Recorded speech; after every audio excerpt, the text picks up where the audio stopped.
So I'm going to show you how to render skin tones with Copic brush point markers, and these are the colors I tend to use. Fairly simple gradation.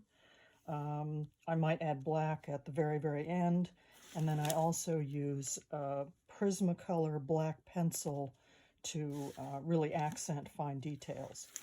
So this drawing started with a structural drawing, and then I went to these kind of gradations. These are also some others. This is a really good exercise just to learn how to do gradation within an oval. So you just draw consecutive ovals across and try it. All different kinds of skin tones. So learning how to do gradations is everything. And the kind of paper you use also really makes a difference. So there are certain ones. This particular one is Strathmore Layout Bond, which is a pretty good paper. The only thing is that these papers do tend to bleed through to the sheet below because I'm essentially scrubbing a lot of this. So you want to put some sort of barrier sheet to keep from wrecking all of your papers. So I'm going to start with the lightest skin tone, and I'm going to use a Colorless Blender. And when I work with this, I usually open the colors that I'm going to be using so I don't have to spend any time opening them up. So I'm going to open these two, and I have one more that I'm going to open, which is the brush point. So I'm going to start with the Colorless Blender, and what I always do is essentially wet down the paper with the blender, and I render small areas at a time. So here's my shading, and then I take the blender and I make the gradation. So this would be if I'm doing a very light skin tone. I do the neck area underneath separately because usually it has some sort of cast shadow on it. And so trying to cover a big area is really hard because it means that you have to keep everything wet. So here I have it. And you notice that I'm going in a circular motion to get this to be smoother. Now once it's dry, I can actually go over it with the same color again and make it a little darker.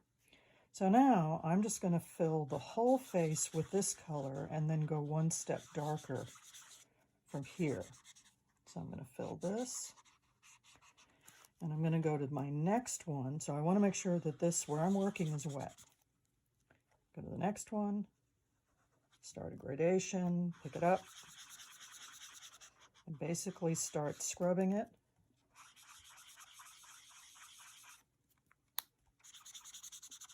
So let's see, what I'm trying to avoid is this kind of stuff right in here.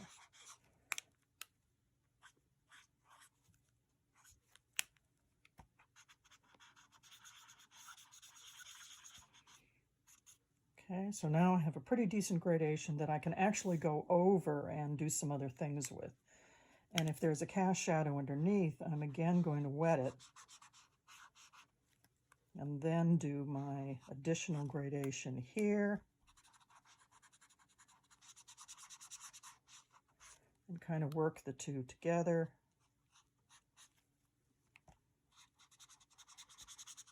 So you see now it will kind of bleed in on itself. And when I put the line over it, the line pretty much makes it so that your eye doesn't see the imperfections because it's the value contrast that makes all the difference. So when you look at this one, you'll see a little bit of gradation irregularity if I look really close. But with these darks in here, and this is all pencil, and this edge is all pencil, then that helps my eye not see the irregularities. So if I want to go even darker, now one thing I have to show you is that it's already bleeding underneath. So if I'm going to go to a darker skin tone, I can't keep working on this one. I need to actually start with something darker. So I'm going to start with, this is sort of a medium value dark. It's E34. And I still do wet down the whole thing because it will tend to streak if I don't do that.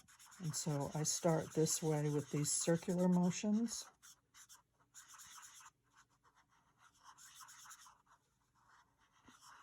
And then I'm going to go in and start to build. And I have to work very fast. That's the other thing about marker. And I can't, at some point, I have to stop and let it set up.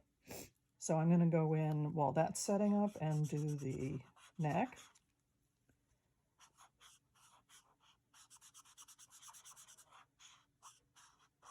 And one thing I know is that a lot of this I can take into Photoshop and do some subtle retouching and fixes. So now, see, I can go in here and it is getting darker. So if I have maybe a shadow in the eyes, shadow underneath the nose, shadow under the chin, I can go darker yet. And then if I'm going to have to let that set up because, see, it's already going through. So I'm going to move my paper over and I'm going to go to the next one, which is going to be the darkest one yet. I never use gray or black for skin tones. I might use black at the very end, but it tends to make the skin tones muddy and not luminous. So here again, I have a new brown that I'm going to work with, but for very dark skin tones, it is similar to lighting in photography. I have to have enough light, so I tend to go with a little more contrast lighting in order to actually see detail. So I'm going to start by doing this. Now see, I didn't put the Colorless Blender down first, so it's a little streaky, but I have to go in a small area. So now it's kind of evening out. It looks pretty good. Now I'm going to stop because if I keep going, it kind of pools. And so I'm going to go here, pick up my, so see I leave these open so I don't have to spend any time opening the caps because every second lost is a second that it's going to dry. Okay, so that's getting pretty dark. So I'm starting with the mid-range and then going darker, and darker, and darker, and I can go even darker than this. Now see where, if I let it dry, where I go over it twice, it is going to be darker there. Okay, so I can start to go over this again. Darker, darker, darker. I'm going to start building it into the rest of it. And so I see that this is very dark here. And again, if I want to put shadow, nose into the eyes, I want to do some blending. So I'm blending with the color that's the next step lighter. Okay, I'm kind of rushing my way through this, and let's see what happens if I put any black on it at all. And the black is going to be very, very little. It's like that's all, because I can take that black and move it. And I find that the black, for some reason, does not stain quite as much, and I can move it around a little better. So see, now I'm going for darker skin tone again.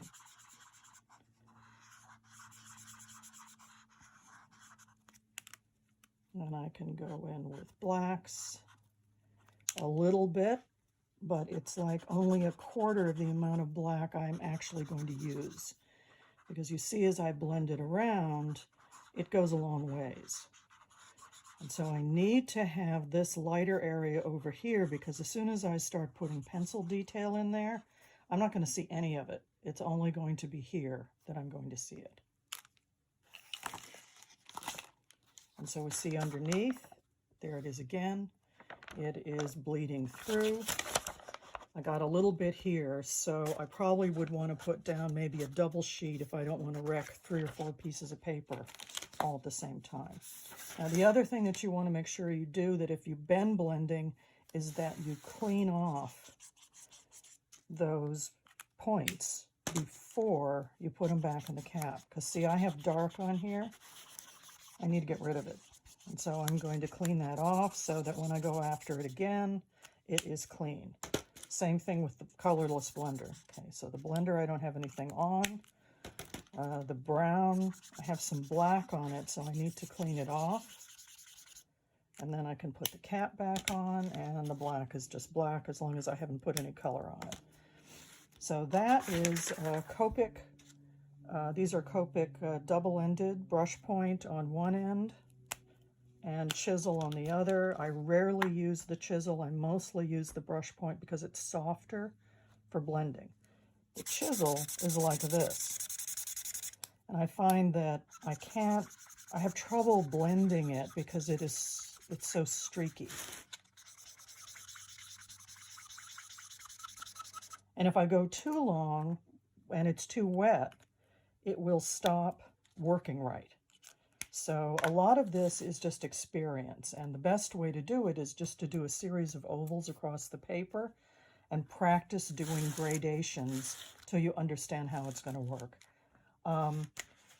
Unfortunately, the paper makes all the difference. So unless somebody is recommending the right kind of paper to you, you may be using paper that streaks, even though it says marker bond.